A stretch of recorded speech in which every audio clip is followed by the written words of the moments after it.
Ang buong katawan ni Loktan ay ganap na naging isang nagliliyab na bituin, at ang mga alon ng init ay marahas na kumalat sa paligid. Matapos lumitaw ang kulay abong alon sa kanyang mga mata, ang nakakapasong aura ay umurong at naipon hanggang sa sukdulan, at ang bituin ay naging isang black hole. Creak, creak. Sa pagkakataong ito, gumamit ng lakas si Loktan, at sa wakas ay naramdaman niyang nagsisimula ng bumigay ang starplate, astrolabio. Nagliwanag ang kanyang mga mata, tila nakakita siya ng isang dambuhalang pinto sa kanyang harapan, isang hakbang na lang at makakalagpas na siya. Umikot ka para sa akin. Mas naging malinaw ang senyales ng pag-ikot ng starplate. Sa ibabaw nito, ang pulang ilaw ay naging sukdulan ang tindi, na tila nag-aapoy at nakakapasong hawakan. Sumigaw ng malakas si Loktan, bilisan mo pa. Ang gilid ng starplate ay naging napakatalim sa hindi malamang dahilan at hiniwa nito ang mga palad ni Loktan. Sunod-sunod na pumatak ang kulay gintong pulang dugo, na dumanak sa mga guhit ng starplate at patuloy na sinisipsip nito. Tila hindi ito alintana ni Loktan. Ang combat suit sa kanyang katawan ay pinunit at tinunaw ng nakakatakot na alon ng init, na naglantad sa kanyang perpektong martial body na parang isang likha ng kalangitan. Ang mata ng espiritu sa kanyang noo ay sumilaw sa pinakamaliwanag nitong anyo. Kumalat ang magagandang mystic runes sa kanyang katawan. Itinaas ni Loktan ang kanyang ulo, duguan ang mga kamay, ang kanyang itim na buhok na parang talon ay sumayaw ng malakas, at ang kanyang mga braso ay parang dragon. Humalakhak siya ng malakas, haha, punit na ang damit ko, hindi ka pa rin ba ikot para sa akin? Sige, bilisan mo pa. Ibinuhos ni Loktan ang lahat ng kanyang lakas sa starplate, sa sobrang lakas ng binata, nadurog ang lupa sa ilalim ng kanyang mga paa. Pagkalipas ng isang segundo, umugong at umikot ang dambuhalang starplate. Isang kakaibang panginginig ang biglang kumalat sa lahat ng direksyon, na sa isang iglap ay lumakbay sa hindi mabilang na light years. Ang pulang apoy sa gitna ng starplate ay sumabog din ng malakas, ganap na naging isang haligi ng liwanag na tumago sa langit at lupa, at umakyat ng diretso sa kalangitan.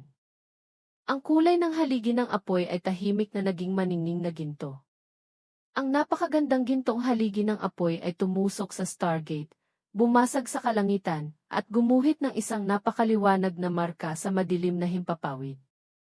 Ang dambuhalang starplate ay nabalot sa makapal na kulay ginto, dahan-dahang umiikot na tila hindi natitigil.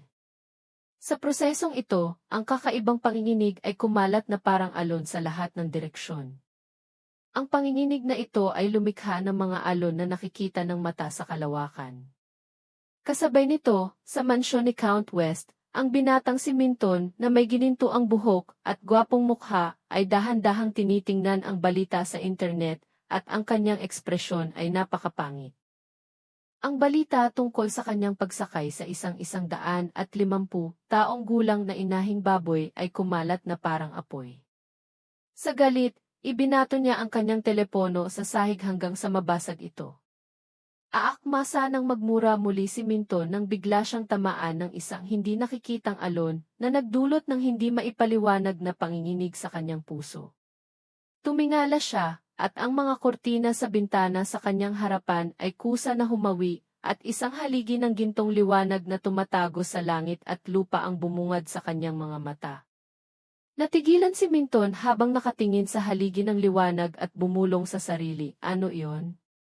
Kasabay nito, sa isang marangyang pribadong mansyon sa isang planeta, si Jojo ay may yakap na isang cute na manika mula sa kalawakan. Hawak niya ang kanyang communicator at sinasabi sa kanyang matalik na kaibigan na nawawala ang kanyang alagang si Poppy at siya ay labis na nalulungkot. Bigla, tinamaan siya ng hindi nakikitang alon na bahagyang ikinatigil niya. Nagmamadali siyang tumingin sa labas ng bintana. Bahagyang nakabuka ang kanyang maliit na bibig, at pansamantalang nakalimutan ang kanyang sinasabi. Makalipas ang ilang sandali, 2 salita lamang ang kanyang nabigkas. Ang saklaw ng hindi nakikitang alon ay mas malawak kaysa sa inaakala ng lahat. Sa tahimik at madilim na kalawakan, lumampas ito sa hindi mabilang na light years, dinaanan ang hindi mabilang na mga planeta na may buhay. Maging ito man ay isang maunlad at abanting sibilisadong planeta, isang barbaro at paurong na mababang antas na sibilisadong planeta, o mga tahimik na hardin na planeta na walang tao, ang buong Azalea Star Zone, halos bawat planeta, bawat buhay, ay nakaramdam ng hindi maipaliwanag na panginginig sa kanilang mga puso nang sila ay tamaan ng hindi nakikitang alon. Mayroon silang kislap ng kagalakan at pananabik na hindi nila alam kung saan nagmula sa kaibuturan ng kanilang mga puso. Kagalakan mula sa kaibuturan ng puso, kahit na sila ay labis na nalulungkot kanina, sa susunod na sandali ay naiyak sila sa sobrang tuwa. Karamihan sa mga tao ay hindi alam kung bakit, ngunit malinaw nilang nararamdaman na ang kanilang kalawakan ay nagsasaya, nagdiriwang at pumupuri. Ang paglitaw at pagsilang ng isang dakilang nilalang. Ang kalawakan ay umaawit, sabay-sabay na nagkakantahan sa tuwa. Ang kalawakan ay nagbibigay ng pagpapala. At sa pangunahing planeta ng Azalea Star Zone, isang mas malawak at kamanghamanghang kababalaghan ang nagaganap. Ang pangunahing planeta ng Azalea ay napakalaki, napapaligiran ng 9 na planetary ring. Ang bawat maliit na planeta ay nagsimulang magliwanag na parang mga bombilya na sinisindihan ng isang tao. Ang maningning na liwanag ay nagsimula sa pinakalabas na singsing, pagkatapos ay mabilis na kumalat papasok. Ito ay tulad ng pagsisindi ng isang star plate sa pagsusuri ng pisikal na katangian ng isang supernatural na nilalang, ngunit sa pagkakataong ito, isang buong kalawakan ang nagniningning. Ang napakagulat at kahangahangang kababalaghan na ito ay nagpamangha sa lahat sa pangunahing planeta ng Azalea. Ang mga tao sa sentro ay nasaksihan ang lahat ng ito. Ang dakilang kapangyarihan ng langit at lupa ay kumalat, dinaanan ang bawat sasakyang pangkalawakan na papunta sa direksyong ito. Ang bilis ng mga sasakyang pangkalawakan na tinamaan ng alon ay tahimik na bumagal, at ang mga mahahalagang tao na nakaupo sa loob ay hindi mapigilang bahagyang manginig. Tumingala sila sa napakakitang-kitang gintong haligi ng liwanag sa malayo, at isang hindi kapanipaniwalang ekspresyon ang dahan-dahang lumitaw sa kanilang mga mukha. Sa isang sasakyang pangkalawakan na kabilang sa Law Enforcement Department ng Azalea Star Zone, ang pinuno ng Law Enforcement ng Azalea Star Zone ay hindi mapigilan ang labis na kagalakan at pananabik sa kanyang puso. Immortal. Immortal level, bulalas ng babaeng pinuno. Isang immortal level na bloodline ang isinilang sa ating Azalea Star Zone.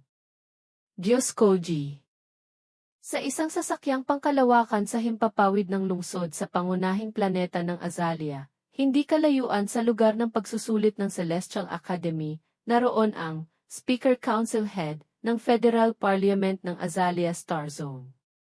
Sa sandaling ito, napuno siya ng isang napakalaking damdamin. Tumingin siya sa gintong haligi ng apoy sa malayo, at dahan-dahang inilibot ang kanyang tingin sa nakapalibot na kalawakan na nagniningning ng napakaliwanag.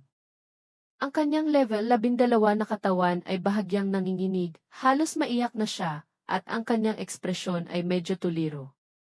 Pagkatapos ay malakas na tumawa ang matanda, haha, immortal level, isa na namang immortal level. Boom! Sumuntok ang matanda, direktang sinira ang pinto ng walang taong sasakyang pangkalawakan. Hindi niya pinansin ang nakabibinging tunog ng alarma, bigla siyang lumabas mula sa sasakyang pangkalawakan, ang kanyang mga mata ay nakatingin sa malawak na kalawakan, at ang kagalakan sa kanyang puso ay naging isang malakas na tawa. Ang aking Azalea Star Zone ay muling makakamit ang sukdulang kaluwalhatian. Immortal level ah. Haha ni. Umalingaw ang tawa ng matanda sa kalawakan. Samantala, ang maraming manonood sa harap ng tarangkahan ng Celestial Academy ay nakaramdam ng hindi maipaliwanag na pagkabigla sa kanilang mga puso. Lahat ay nakatingin sa tuwid na anyo na nakatayo sa pagitan ng Stargate at ng Starplate, na nababalot ng gintong liwanag. Siya ay napakagwapo, walang hangganan ang kanyang kadakilaan, na parang isang Diyos ng kalawakan. Ang puwersa ng buong kalawakan ay nakasentro sa kanya, dahan-dahang umiikot sa paligid niya. Ang siyam na planetary ring ay nagliliwanag na. Si Lantrice at ang kanyang nasa katanghaliang gulang na bantae ay matagal nang nawalan ng kakayahang magsalita at ng kanilang dating kayabangan. Samantala, sa mukha ng matandang nakasuot ng itim na balabal, isang kasiglahan na hindi pa nakikita dati ang namukadkad, at ang kanyang puso ay puno ng walang kapantay na kagalakan. Dakilang kapangyarihan ito ang sukdulang dakilang kapangyarihan. Ilang libong taon na ang nakalipas. Ang puwersa ng kalawakang ito ay umiikot sa kanya bilang sentro. Sa isipan ng matandang nakaitim na balabal at ng iba pa, isang sinaunang kasabihan tungkol sa Starplate na naipasa sa loob ng hindi mabilang na libong taon ang biglang lumitaw. Ang sinaunang kasabihan ng Fate Starplate na alala ko na, mausisang sabi ni Lantrice. Ang sinasabi niyo po ba ay? Sinabi ng matandang nakaitim na balabal, kapag ang maalamat na immortal bloodline ay dumating, ang sentro ng Starplate ay magliliyab ng liwanag na iayanig sa kalawakan, lilitaw ang mga hindi kapanipaniwalang kababalaghan, at ang buong kalawakan ay magdiriwang para dito. Ngayon, ang kasabihang ito ay naging katotohanan, lahat ng nasa alamat ay nangyari mismo sa kanilang mga mata. Itinuro ng matanda ang anyo ni Lokthan. Nakita ko mismo kung anong antas ang higit pa sa Radiant Sun, iyon ay ang immortal. Immortal Bloodline. Ang sukdulang Immortal Bloodline. Sa gitna ng napakagandang tanawing ito, ang oras ay tila humaba at maririnig mo ang tunog ng pag-ikot ng mga bituin. Sa ilalim ng panginginig na ito, ang lahat ay tila payapa at maganda. Nakatayo si Lokthan sa Starplate, tila hindi nakikita ang mga tingin ng mga tao sa ibaba. Tumingin siya sa siyam na planetary ring na ganap ng nagliliwanag sa malayo, isang napakaliwanag, kahanga-hanga at nakakagulat na tanawin. Bigla, may naramdaman siya sa kanyang puso, at mabilis siyang lumipad sa isang angkop na taas at posisyon. Inilabas niya ang kanyang communicator mula sa kanyang spatial bracelet. Kailangan ko munang mag-selfie. Kumuha ang binata ng ilang selfie, at pagkatapos ay ipinadala ang mga larawan. Nakangiting nag-chat si Lokthan sa kanyang communicator, "Maganda ba, aking munting asawa? Ako ang gumawa niyan." Tiyak na maaalala ng hindi mabilang na tao ang araw na ito, hindi malilimutan habang buhay. Dahil sa araw na ito, ang kalawakan ay nagpala, at ang immortal bloodline ay lumitaw. Sa sandaling ito, sa isang napakalayong bahagi ng kalawakan, hindi mabilang na light years ang layo, may isang taong nagmamasid sa lahat ng nangyari. Sa isang rehiyon ng mga bituin na nagniningning ng sukdulan, sa isang malaking bulwagan sa isang planeta, isang lalaking nakasuot ng mahabang balabal na may hindi mabilang na kumikinang ng mga bituin na naglalaro. Nagising siya mula sa kanyang trono ng bituin. Tila may bigla siyang naramdaman at mabilis na tumingala. Matagal siyang tumitig sa isang direksyon, ang kanyang malalalim na mga mata ay tila tumatago sa bawat patong ng kalawakan, lampas sa walang katapusang distansya. Nakita niya ang isang maningning na anyo na kasing liwanag ng isang bituin. Isang pahiwatig ng sorpresa at tuwa ang lumitaw sa mukha ng binatang ito, at sinabi niya ng may ngiti, "O, isa na namang immortal bloodline ang lumitaw. Mabuti, mukhang ang ating Hydra Galaxy ay sasabak sa isang alon ng kasaganaan na hindi pa nagaganap sa panahong ito." Hahari. Sa isipang ito, naisa nang mag-utos ng lalaking nakabalabal, ngunit nagbago ang kanyang isip.